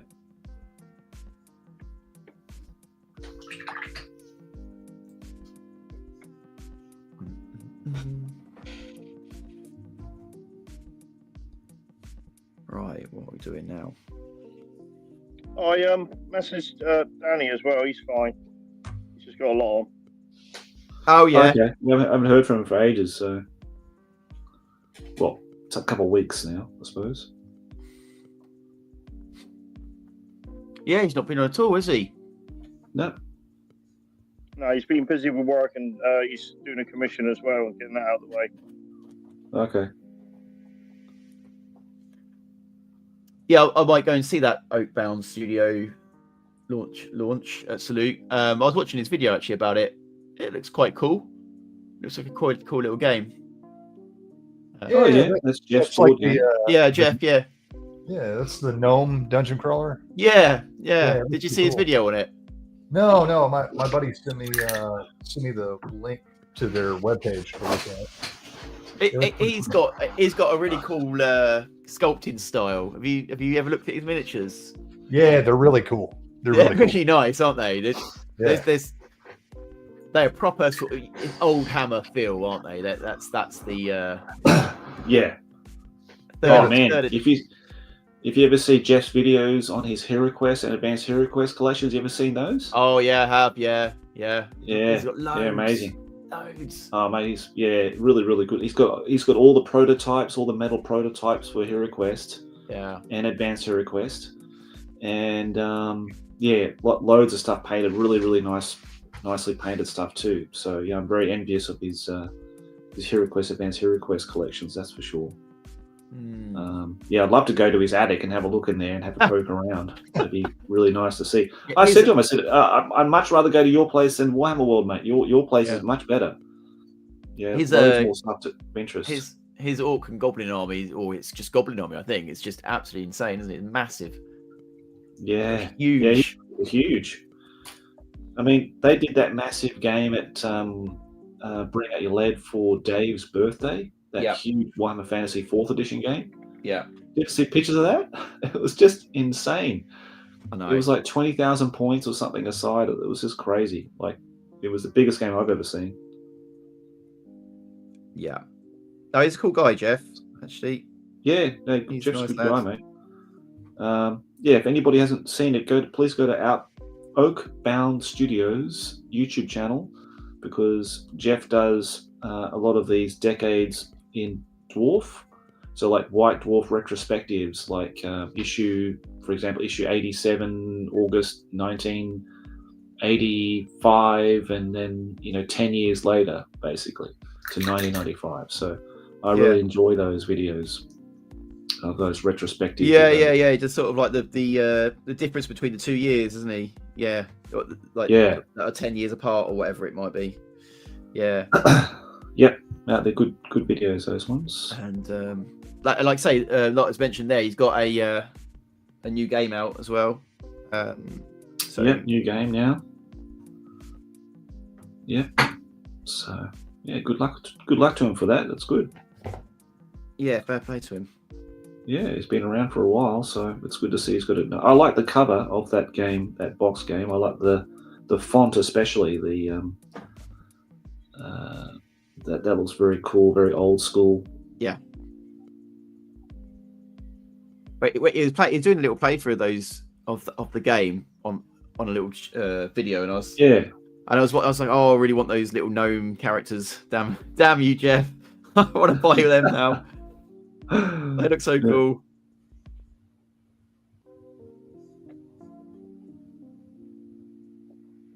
So maybe I'll have to. That might be a little purchase at Salute. Then maybe give him a little hand. Well, I've got something in the mail coming soon. Hopefully today. I really hope it's going to come today. My birthday present this year, which is Guards of Traitor's Toll. Have you heard of this game? Oh no, I haven't. Oh, it's beautiful. Have you heard of it, GM? Cody? Nope, haven't heard of it. Okay, well it's a shame, because I think it's such an obscure game that I think when people see it, I think they'll really, really like it. So it's done by Grayford Games, so I'm a huge fan of Graham's Test of Honor game that he did. Yeah. And this one is basically set in a medieval city where you play as like a guard captain, and you have. I'm going to bring it up, and let me just bring this up so you can have a look at it. I can't wait to get it because I'm really, really excited for it.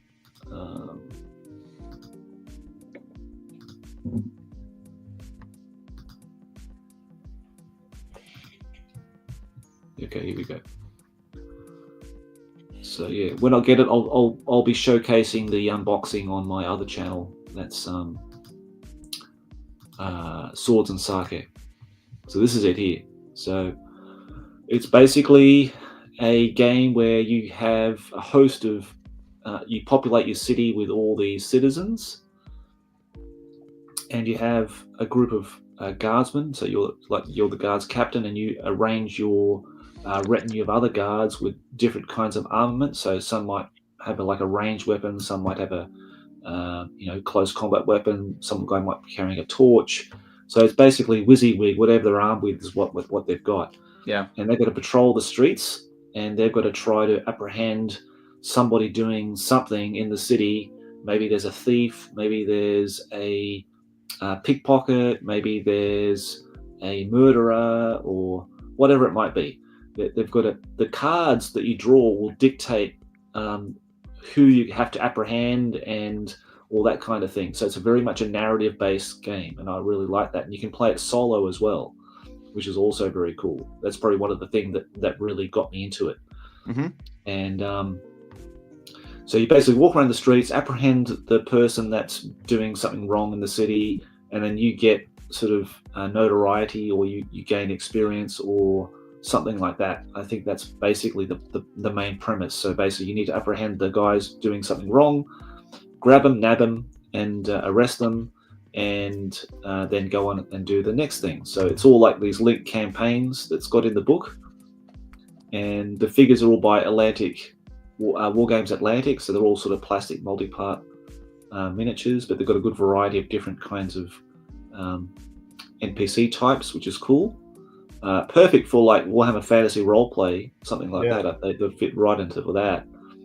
But yeah, the whole art design, the whole concept of the game looks really, really cool. And I look really forward to getting this on the table. I need a lot of terrain, but it's basically like Warhammer terrain, so it just fits in perfectly with that. But yeah, I'm really looking forward to this now. Looks That pretty sounds really cool. Yeah, dude, look at the artwork. I mean, the artwork just is like it's like first edition Warhammer Fantasy roleplay. Yeah. Or Cadwellon from Rackham. Yeah, it's just basically like that. Really cool art design. And Graham designs really good games. They're all being play tested on his Facebook group, so you're going to get something that's really well polished as well. Nice. And I really want to support what Gravenard Games do. I think they do really good stuff. I'm a huge fan of Test of Honor, as I've spruiked on about many times. And basically that's what this is, but in a semi-cooperative system where the dice dictate where people move and that kind of thing, and the cards are all building the narrative, building the story as you play it. I quite like that, and it's a solo game, so that's even better. So I don't need another person necessarily to play it with. But you can play if you do play it multiplayer. You can have different guard teams, and basically you're competing with the other guard teams to apprehend and score as many arrests as possible. I think that's quite fun. Yeah. So yeah. Yeah, it looks great. Can you just buy the rule book separately? I think so. I think that's going to be, because you can buy the dice and you can buy the counter sheets, I think, separately, but then you need the cards, because the cards give you the right. So you need all the dice and you need the cards. So yeah, but dude, like the starter set's 100, like a 10,000 yen, which is probably about $80. Oh wow, yeah, that's a pretty killer deal for all that. That's cheap. That's cheap, dude, for all that. That's in that really box, good. you get all those miniatures as well, do you? Yep, you get everything. Jesus. Wow. Yeah, That's a really good deal. that's a really good deal. I thought that was excellent. So, Are I'm they, gonna are they, I'm gonna look into this. are they 3D printed, or are they metal, or do you know? these are all plastic, multi-part plastics. Plus, from of course, War you Games did. Atlantic.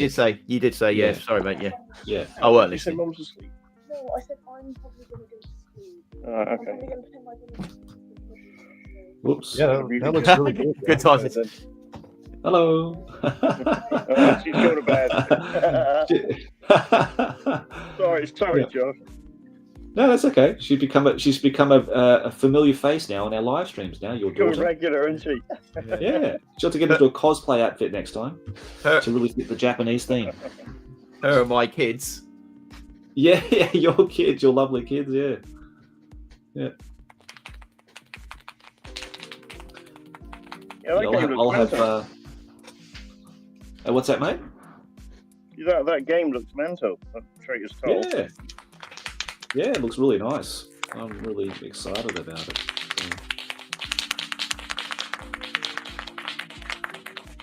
I don't know when the hell I'm going to have time to paint all those miniatures and actually play it, but I'll be enjoying looking at the rulebook and the cards and stuff, and having it on the shelf for a rainy day. But the terrain Sarissa make the terrain that's all pre-colored, so you just buy the terrain packs, you put it all together, it's all done. Yeah, it's all yeah, that's pretty cool too. I'm really curious about the solo play aspect. I've actually been considering doing more.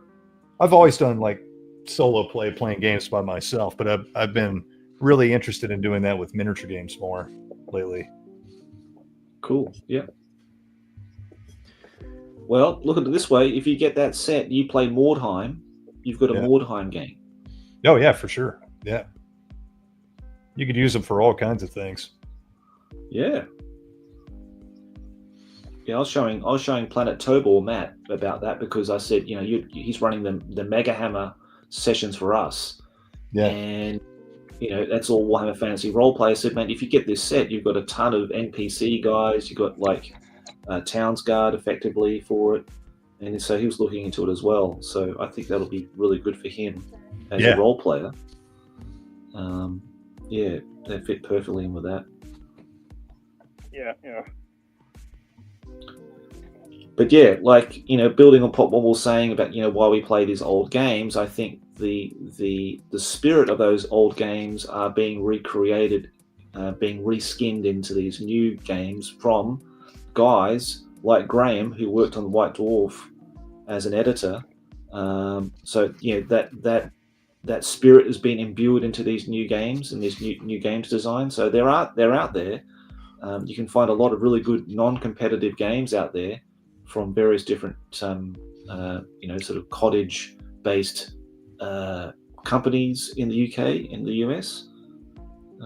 So yeah, if I do find them, I'll let you know, guys, about them, because they should be supported. That's why I did. Another reason why I did the whole Swords and Sake channel is to support and promote a lot of really cool games out there from these really smaller companies. Yeah. There's lots of great indie games going around. Tons of good stuff. Tons of good stuff. Almost too much. Yeah, for sure, man. Someone told me yesterday I got an email from that Victrix miniature company about that new game called Pillage. Yeah. You heard about that? No. So it's basically Dark Age. So if you've got Vikings, if you've got like Saxons or whatever, if you've got those already, those models, well, all you need is a rule book, and you can play like a narrative campaign of you pillaging villages. And then you've got like two sides. So like basically you're like the so for example, if you have the Viking, if you've got a Viking warband and you go to pillage like a Saxon village, the Saxon player would be the defender.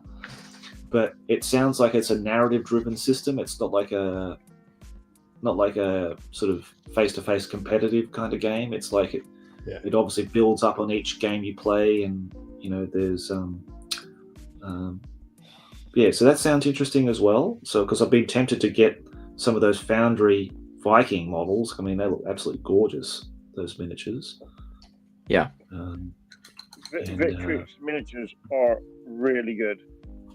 Really, they are good, mate. Yeah. I looked at their good. plastics. I mean, I'm not a big plastic guy, but I think some of their stuff, even the medieval stuff they do, is really nice, actually.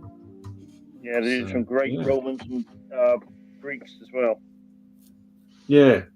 Well, I think they did all the miniatures for the futsal game. What's it called again? Oh, what?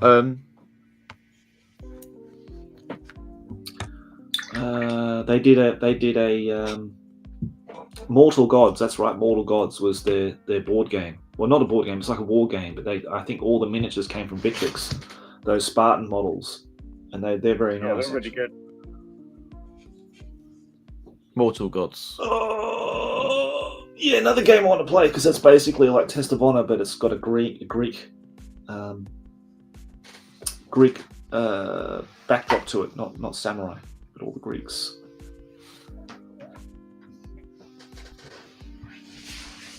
Okay, well, I think I'm gonna have to wrap it up fairly soon, so I'm gonna have to go through the comments and say hello to a few people and check out what's been happening there. Let's do it. Painting a rest for a minute. At least I've got some work on my epic stuff done. That was good. And this, well, I was going to say the sun's up, but it's a bloody another. It's almost like England at the moment outside out here. The days have been so bloody bleak. It's been terrible. It's lovely here, mate. Weather. Yeah, no, it's better over there than here. I tell you what, it's absolutely shocking. Let's see. We've got quite a few comments here. I'm not going to get through all of them, sorry. But thanks everybody who's been chatting and conversing here. That's always good to see.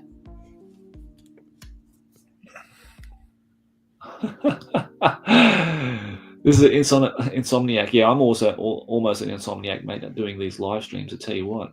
Ohayou gozaimasu. And yep, HG's in the house. Thinking of shopping, but in a positive way. Salute this weekend. Yeah, because I think Salute is a bit of a shopping. Yeah, extravaganza, isn't it? Yeah. I mean, it has games going on and stuff, but yeah, it's just a massive haul of all the stores, all the companies that you've been talking about will be there. Yeah, showing their wares and stuff. So yeah, it's a good time to spend a lot of money. Do they do like a second-hand trade stall type thing as well? Yeah, there is something there generally that you can go and rummage around. It's not the best one. There's other conventions in the UK where there's better ones, but it does have that. Yeah. Right. Okay. Matthias says hello. How you going, mate? So featured some of your miniatures there in the Call of the Crown challenge there, mate. So well done. Let's see. Bleutron, don't think I'll be going much for games at Salute, but I think I'll end up with a pile of paints and just weird miniatures from all over the place. Yeah, good, mate. That's good. Nice one. DW said, what ended up bringing you to Japan, Josh? Well, it was a combination of women, booze, and cheap booze, and good food, I think, mate. Those three combinations really that sort of set it off. So yeah. And then when I landed here, I sort of fell in love with the place, and then never went back. So Adfamac, the 3 Foundry 6x4 tables connect to make an 18 by 6 foot table. At Boyle last year, the guy who made the 20 odd years ago appeared during our game on Sunday and talked about Brian Ansell's brief. Okay. Who made them 20 years ago? Wow, okay. Nice. Because, of course, Brian Ansell's part of Foundry. Foundry War Games, so that's cool. Well, he founded it, didn't he? Yeah, I think so. I don't know whether he bought that business or he founded it after leaving Games Workshop and made. I thought he took a lot of the sculpts from back in the day, and he took the rights of them and started selling them on Foundry. But yeah, I might be wrong. Yeah, I don't know. I don't know whether he bought the company, like that was a pre-existing company, and he bought it, or he founded it from scratch. I'm not sure. So, but yeah, there you go. The guy who made the tables was at Boyle last year to talk all about how he made it, or talking about Brian Ansell there. That's cool. What you call Spawn in my Dark Elf Force, Josh, is a Fen Beast released during 5th edition for the Dark Elf Shadows campaign. Dark Shadows campaign. Oh, okay. I've never heard of it, mate. So thank you for enlightening me about that. But they're dark elves, so I don't really care so much about them either. They're just elves. for making them had to be able to represent any landscape from Culloden to Islandwana. Okay, I don't know. I don't know what that means. It must be some kind of imagination thing or something. Has anyone made an anti-hero quest sort of like old Dungeon Keeper game where you play the monsters against heroes? Yeah, that's a good idea. I like the idea of playing. Well, Warhammer Quest had the Chaos Warrior character, didn't it? Yep. You could play a Chaos Warrior. I really like that idea. I've seen a zombie game where it's the other way around, where you're playing the zombies and you've got to kill the heroes as such. But I haven't seen a dungeon crawler in that way. Right. Okay. Well, I suppose the GM is really doing that. If you're the GM, you're really trying to kill the characters anyways. So. Well, yeah, I suppose you're right. Yeah, this is playing like a Hero Quest type game. Yeah. Behemoths, guards. Indeed, it is. Let's just say, Forge and Brush Gaming says Pillage sounds like a great entry game to the era. Yeah, it does. I like these kind of takes on it. I like these small figure count skirmish games, and that have a narrative concept to them. I think that's really, really cool. I like that. So, and it's easy to get into. You don't need many miniatures, not a lot of terrain. So, yeah, I might look into that at some point and covering that one as well. War Games Atlantic is doing some great stuff. Love their STLs too. Right, cool. Yeah. DW's on point here. The Foundry Vikings are truly incredible sculpts. Yeah, they are really, really good. I think my friend David in the States has got them, and he mentioned about me painting them for him at some point. So I need to ask him again about that, because I'd love to do that, and maybe trying out those pillage game rules at some point. Mortal Gods, that's the one, mate. That's it. Yeah. So Steven's got a copy of that. He wants to trade for some painting or something, he said. So I might have to take him up on that offer. But I've got a feeling that I think Mortal Gods is going to get re-released as a version 2 at some point. I think they could I think nothing's available. You can't buy it anymore from their store. So I think they're going to ramp up for a second edition, I would say. Vitrix, War Games Atlantic, Gripping Beast, great companies. Yep, they're all good companies and make good stuff. You're doing some great stuff, Josh. You have really inspired me through these streams. Great stuff. Well, I'm really appreciative of that. Thanks, mate. I'll have to check out your videos this week, because I know it's been recommended to me twice now. So I'll go and check those out this week for you, mate. And I'm really great. That's what we do. That's why we do them. We do the streams for you guys to get inspired and to paint stuff. Got Richard painting. I mean, geez. I mean, that was hard enough to get him to do anything. Lazy bugger. He's finally doing some work. Much to his daughters and wife's surprise, no doubt. Why not in your dressing gown? Why not? He's in his jammies. Jammies. Get that dressing gown on. You can't paint properly without it. Is it here? I'll make sure I wear my dressing gown next time. Okay, so big forwards, walls. I can't speak. It's too early. I've not even woken up yet. It's terrible. I've just finished Regiments of War Games Atlantic Ogres and Renaissance Heavy Cavalry recently. Blooming lovely. Oh, good, mate. That's great. Some good stuff out there. Yep. Love those ogres. I need to check out the ogres, and I'm not familiar with those. Has he put a picture on in the Discord for us all to see? That'd be good. Yeah, if you can do that, mate, that'd be great. He set up Foundry to keep his dad occupied in his retirement. A big historical war game, apparently. There you go. To keep his dad occupied in his retirement. Brian okay. Ansell. Brian Ansell's father. Yeah. Right. He was a big historical war gamer. So that's how I didn't know that, and that's a good question. Whether where his love of miniatures and wargaming came from. Obviously, came from his father. Yeah, must have done. Yeah. And we didn't really know much about his father and the influence he had on Brian. So there you go. And Behemoth says All Quest reverses the roles. Okay. Never heard of it. Never heard of All Quest. Nope. And that's one of the things, isn't it? There's so many games out there, you don't hear much about a lot of them. So many.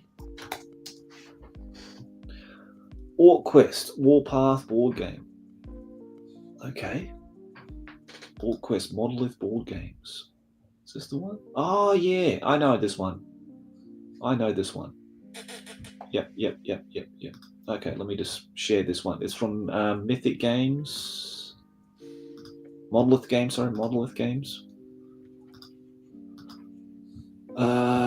So that was a Kickstarter quite a few years ago now. Yeah. Looks like very World of Warcrafty, doesn't it? Yeah.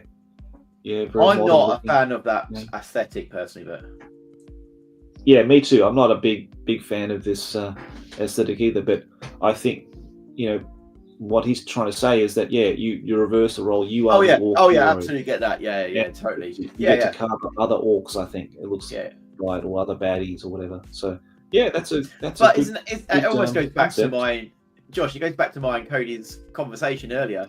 I literally wouldn't jump into that game because of the aesthetics of that game, even though it's probably a very good game. So it's amazing what turns you off of the game. Yeah. Without even giving it a chance. I'm not even giving it a chance. I'm like, oh yeah, no, I don't want to do that. It's just, it's just the aesthetics of it. Yeah. But some people would love that. Some people would love to go, that's amazing. That's brilliant. Look at those models. Yeah. Oh yeah. Look, I like confrontation miniatures, and this is, kind of slightly inspired along those lines. Yeah. In that aesthetic, and even Martin's painting for them, so that's nice. So it's got that Rackham sort of feel to it. But yeah, it doesn't automatically grab me because I'm a bit sort of, I don't know, design sensitive about orcs. I think Kev Adams is kind of the pinnacle for me, and everything else just doesn't do it for me. But thanks for bringing it to our attention, mate. I appreciate it. Yeah. So if you ever Big want to be the Small bad World's gonna guy, put some picks up now. Yeah, be the bad guy.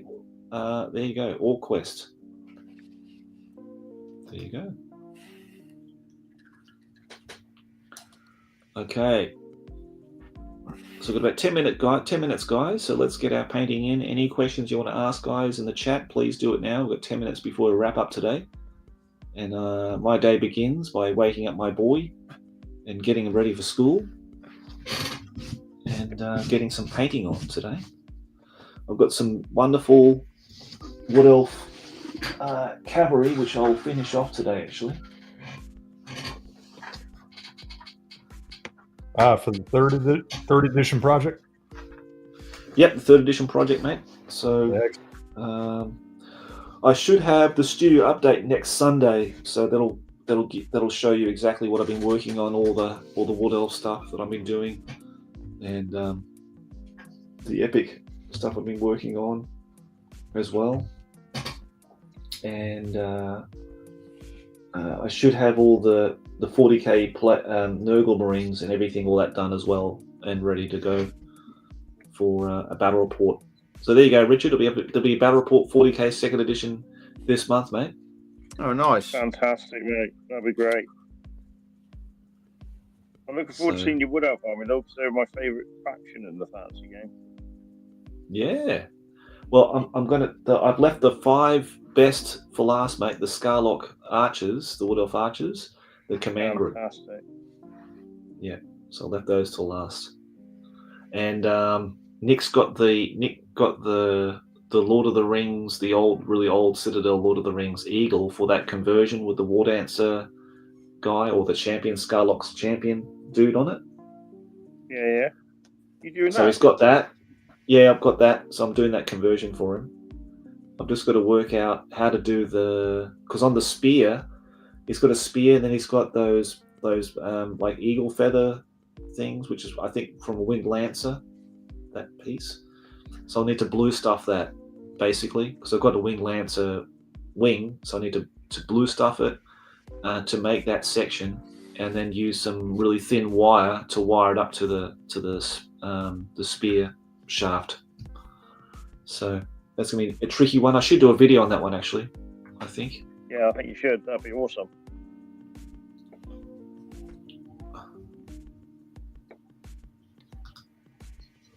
Glam the War Dancer. There you go. I think that was that his name, Glam. Maybe it was Glam the War Dancer. Atop that eagle. Don't know.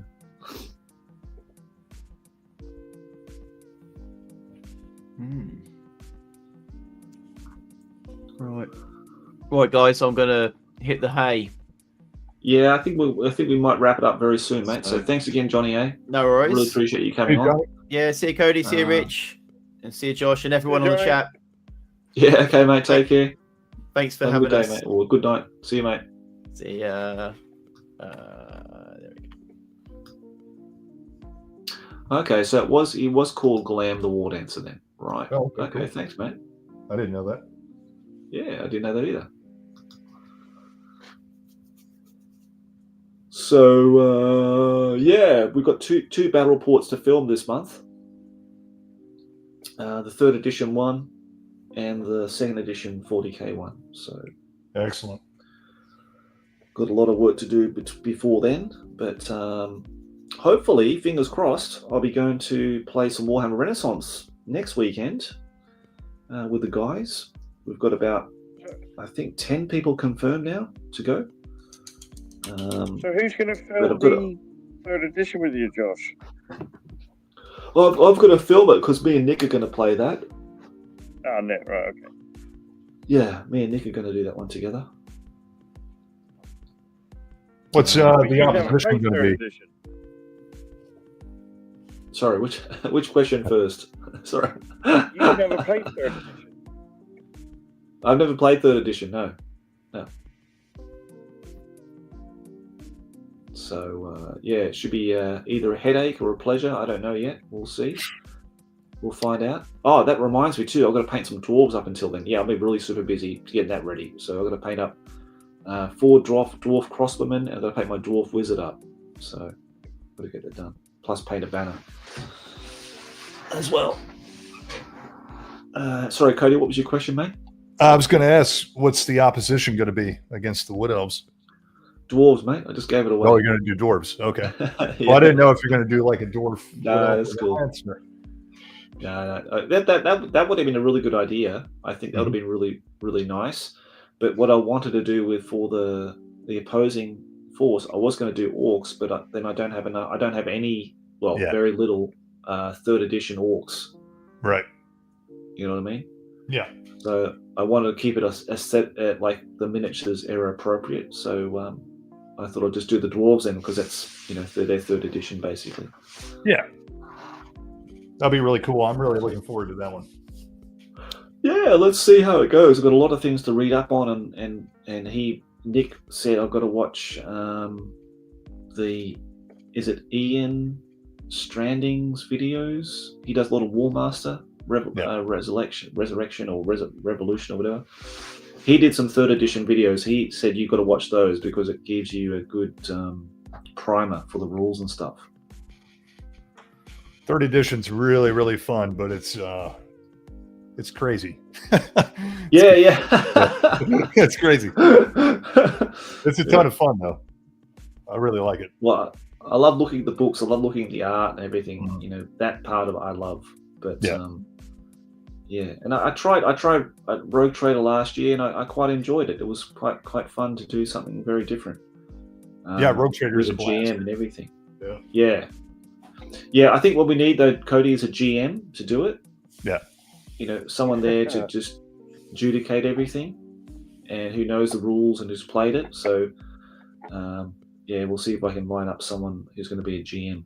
I'll be GM Cody. Yeah, maybe.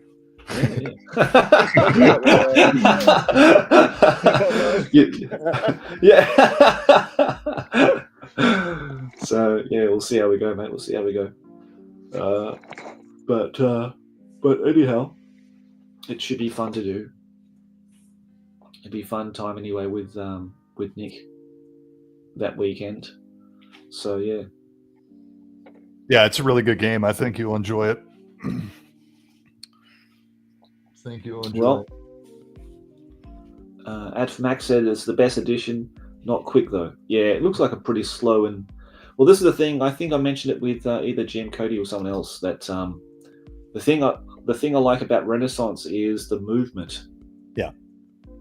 and I think Cody will say that too, but the flexibility of your units, how easy they are to move, and I think the problem with the third edition and fourth edition as well is that the movement of your units is so tediously, crunchy, and I found that really awful. So, like, in the third edition book, I was reading about charging. If your unit is more than 22.5 degrees out of their charge arc, you can't charge. Like, you need a protractor to measure everything and stuff like that. It's just stupid, That I just don't like. I think they could just do away with all those sort of pedantic kind of rules and just make it so much easier and free form to play. That's one of the things I like about the Song of Ice and Fire game, was the flexibility of movement for your units. You could just spin them on the spot, all that kind of stuff. And I think that with Renaissance, you have that as well. You can spin on the spot and move, and I think that's really nice. It just makes a much more elegant kind of system. I think it definitely speeds up play a lot. That's probably the one thing that slows down third edition the most, is the movement, because movement units are slower anyways. The movement rates are slower, just base movement rate, but you also have like encumbrance. So if you're wearing heavy armor and stuff like that, it slows you down. And all the wheeling and all that stuff, it does. That's what slows the game down, is the movement is very slow in that game. But the flavor and the rules of it are really good. It's really fun. So I really like the magic system from third edition. I like the magic point system and all that. It's really good. It's definitely hero hammer to the max. So if you can hero hammer out that game completely if you want, more so than fourth edition, actually. The magic section's massive, isn't it? What's that? The magic section is massive. In the third edition, there's just constant pages. There's stuff like summoning demons, summoning undead. You don't need it during the game. The magic's really crazy and wacky, but it's a lot of fun. Like you can have like some kind of chaos unit summoning undead in the middle of the game or whatever, stuff like that you don't really get like in the future editions, which is really cool. It's all streamlined, isn't it? Yeah, for sure. But all that stuff makes it a lot of fun, and all the chaos attributes when you're playing with chaos, and they have like long legs. All that kind of stuff. It's really crazy. It's fun. Yeah. I think I had a Chaos Lord with he's just extra toughness, extra strength, better armor. He was just so hard. Yeah. It was ridiculous. But like you say, it's Herohammer. He used to go around with the two-handed axe, dropping everything down. Yeah. Great model as well. A hero in that game can be as powerful as a whole unit. Like it's crazy. Yeah. Definitely. All right, guys. Look, I've really got to run because I've got to get my son awake. My wife just messaged me to say, "Wake up, Leo, and don't forget to pick him up at this time." Blah blah blah. So she told me up 3 times now, knowing that I'll forget. So, I don't want to get the big boss in trouble or myself in trouble with the big boss. So, thanks to everybody who's been chatting and joining us with the chat, and thanks so much again to Cody, Richard from Bring and Battle Wargaming, and Cody from GM Cody. Please check out their channels. Links will be in the video description. And if you don't mind, give the stream a like if you enjoyed it today, and check out the Horus Heresy board game video I just uploaded last night. So go and check that out and enjoy it, and leave a comment if you like. But guys, I'll leave you to it. Have a great Josh. Have a good day. Monday, or Monday or Sunday or whatever it is. I don't know. And we'll talk to you guys later. Take care, eh? See you. Cheers. Good night. See you guys.